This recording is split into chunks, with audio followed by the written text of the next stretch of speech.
అందరికీ నమస్తే. తెలంగాణ రాష్ట్ర ఆదాయం ఎట్లా పెంచాలి అదే ఇప్పుడు మొత్తం చర్చ. ప్రభుత్వ పెద్దలంతా కూడా అదే ఆలోచన చేస్తా ఉన్నారు. వస్తలేవు పైసలు, వస్తలేవు, కావాల్సినటువంటి పైసలు రావట్లే. కీలకమైనటువంటి ఒక సమాచారం సెక్రటరియట్ లో ప్రభుత్వ పెద్దలంతా కూడా ఏర్పాటు చేసిరట. మరి ఏ పథకానికి ఎంత డబ్బులు ఇవ్వాలి, కొత్త పథకం ఇస్తామా, ఎట్లా నడుస్తుందనే దాని గురించి కాదు, అసలు పైసలు ఎట్లా తీసుకురావాలి, ఆమ్దాన్ని ఎట్లా పెంచాలి. రాను రాను నెల నెల తగ్గిపోతున్నాడు కానీ పెరగట్లేదు. పెరిగే కేవలం 18,500 కోట్ల రూపాయలు మాత్రమే వస్తా ఉన్నది. అది కూడా ఒక్కొక్కసారి ఒక్కో నెల రావట్లేదట. కానీ ఖర్చులు ఎక్కువైపోయినాయి. ఎట్లా నడపాలి? అధికారులని కానీ లేకపోతే మంత్రులు కొంతమంది ఒక కమిటీ వేసారు కదా, బట్టి విక్రమార్క, ఉత్తమ్ కుమార్ రెడ్డి, వీళ్ళందరినీ, శ్రీధర్ బాబు, ఓ నలుగురు కమిటీ వేసారు. కమిటీ వేసి ఏ శాఖలో ఎన్ని పైసలు అయితే రావాలా, ఏం చేస్తే బాగుంటది అనేటటువంటి ఆలోచన చేసుకుంటూ ఆ మెట్రో పెంచిర్రు కదా.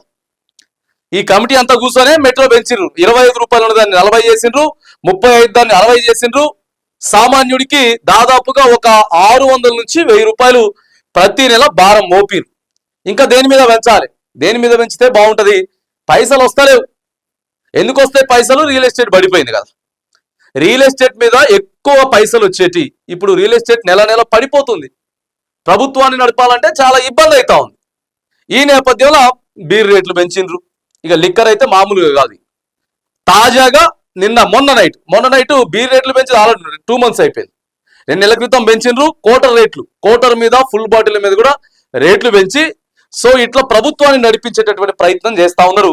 ఇంకా ఏం చేస్తే బాగుంటుంది అని చెప్పి అధికారుల మీద ఒత్తిడి తీసుకొస్తా ఉన్నారు.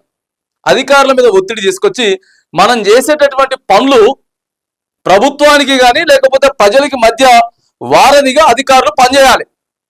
ఇందిరమ్మ ఇల్లు లిస్ట్ ఫైనల్ చేయాలంటే అధికారులే ఫైనల్ చేయాలి. ఇంటర్నల్ గా కాంగ్రెస్ పార్టీ ఎమ్మెల్యేనో మంత్రుల పేర్లు పంపించినా కానీ అధికారులతోటి ఏదైనా నడుస్తుంది. ఈ నేపథ్యంలో మొత్తం అధికారులే తప్పిదాలు చేస్తా ఉన్నారు. రేషన్ కార్డులో మనం చూసినాం. రేషన్ కార్డుల అమ్మ పేరు కింద నాన్న పేరు, చిన్నపిల్లోడిని ఓనర్ చేసిండ్రు. ఇట్లా ఏది పడితే చేసిండ్రు. మొత్తం అధికారులే అని చెప్పేటటువంటి ప్రయత్నం కూడా రేషన్ కార్డులో చేసిండ్రు. ఇట్లా అధికారులని బదనాం చేసేటటువంటి ప్రయత్నం కూడా జరుగుతూ ఉంది అనేది ఒక చర్చ. ఎందుకంటే నిన్న సిఎస్ గారు, రాష్ట్ర సిఎస్ గారు, మరి ఐఏఎస్లు ఐపీఎస్లు అంతా కూడా ప్రధానంగా ఐఏఎస్లు అంతా కూడా జాగ్రత్తగా పనిచేయాలి. మీరు పని చేయకపోతే ప్రభుత్వానికి చెడ్డ పేరు వస్తుంది, లేకపోతే మీ మీద యాక్షన్ అయితే తీసుకుంటాం. సరే, కొంతమంది అధికారులు తప్పిదాలు చేస్తున్నారు, లేకపోతే కేసీఆర్కే ఇక్కడ నుంచి లీకులు కూడా పంపిస్తా ఉన్నారు. మనం సెక్రటరియట్ లో కూర్చొని తీసుకునేటటువంటి నిర్ణయం ఫస్ట్ కేసీఆర్కే తెలుస్తుందట. అంటే ప్రతిపక్షానికే తెలుస్తా ఉన్నది. ప్రతిపక్షాన్ని రివర్స్ మాట్లాడుతూ ఉంది దాని గురించి. ఇది ప్రజల్లోకి పెద్దగా స్ప్రెడ్ అయిపోతా ఉంది.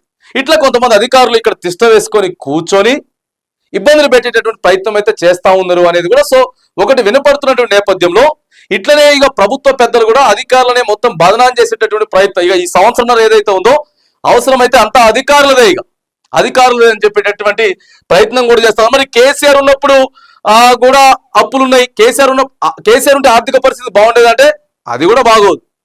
ఉచితాలు ఇచ్చుకుంటూ వచ్చింది కదా. అందరు ఉచితాలు ఇచ్చుకుంటూ వచ్చిన తర్వాత పైసలు ఎంత వచ్చినా సరిపో. 1000 రూపాయలు ఒక బీరు పెట్టినా కూడా సరిపోదు పరిస్థితి. ఎందుకంటే స్కూటీలు ఇస్తామని చెప్పినాం, తులం బంగారం ఇస్తామని చెప్పినాం, మహిళకి 2500 ఇస్తామని చెప్పినాం, ఫ్రీ బస్సులు అని చెప్పి మొత్తం తిప్పుతా ఉన్నాం. రైతు భరోసా 15,000 అన్నారు, 12,000 అన్నారు. తీరా వచ్చేసరికి 3 ఎకరాల లోపు 4 ఎకరాల లోపు పైసలు పడతాయి. ఇగో ఇట్లా ఆగమాగం అయిపోతా ఉంది. కాబట్టి దీన్ని కొద్దిగా అధికారుల మీద నెట్టేదంటూ పాటు ఇక మనం సులభంగా మనం రాజకీయ పరంగా అధికారుల మీద నెడితే ఎటువంటి ఇబ్బంది ఉండదు అనేది సో ఒక చర్చ అయితే ప్రస్తుతం నడుస్తా ఉందట. రియల్ ఎస్టేట్ కేసీఆర్ ఉన్నా కూడా కరెక్ట్గా ఉండదని మళ్ళీ చెప్తా ఉన్నాం. కాకపోతే రియల్ ఎస్టేట్ రంగం పర్ఫెక్ట్గా ఉండేది.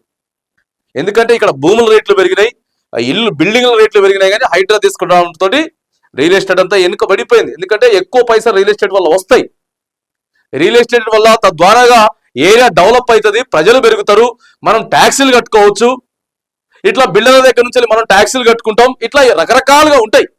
ఇవన్నీ పెరుగుతాయి. కానీ సో అది ఆగిపోయింది. మరి ఆగిపోయిన ఏం చేయాలి, ఆదాయం ఎట్లా పెంచాలా, వచ్చేటటువంటి వ్యతిరేకతను ఎట్లా చేయాలి అని అధికారులను మాత్రానికి కొంత బదనాం చేసేటటువంటి ప్రయత్నం అయితే సో జరుగుతూ ఉన్నది.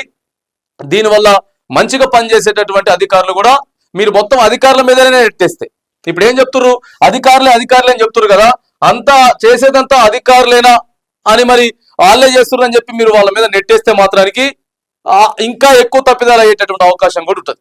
ఇంకా ఎక్కువ తప్పిదాలు అయ్యి వాళ్ళు కొద్దిగా మనసు కూడా నొప్పించుకునే ప్రయత్నాలు ఉంటాయి. కాబట్టి ఇదే నడుస్తుంది చర్చ. ఒక వారం 10 రోజులుగా అధికారుల మీద నెట్టేసేటటువంటి ప్రయత్నం కానీ, లేకపోతే ఎట్లా పెంచాలి, ఏ శాఖలో ఏ అధికారులు ఉన్నారు, ఆ అధికారుల ద్వారా ఎట్లా రేట్లు అయితే పెంచాలా అనేటటువంటి ఆలోచనలు అయితే ప్రభుత్వం అయితే ఉంది. కానీ మీరు తీసుకున్నటువంటి నిర్ణయాల వల్ల కేవలం కాంగ్రెస్ పార్టీ మీ రాజకీయ నాయకులంతా కూర్చొని మేము 6 గ్యారెంటీలు ఇస్తామని చెప్పి ఎనలేనటువంటి భారాన్ని రాష్ట్రం మీద తీసుకొచ్చి అది తీసుకుపోయి అధికారుల మీద నెట్టేసి మీరంతా కూడా ఫ్రస్ట్రేషన్ లో, కన్ఫ్యూజ్ లో ఇట్లా ఏది పడితే అది చేసేటటువంటి కాంగ్రెస్ ప్రభుత్వం మాత్రానికి జర ఆలోచన చేసుకోండి. అధికారులను బదనాం చేసేటప్పుడు లేదా అధికారుల మీద నెట్టేసేటప్పుడు మాత్రానికి జర ఆచితూచి అడుగులేస్తేనే ప్రభుత్వానికి మంచిది.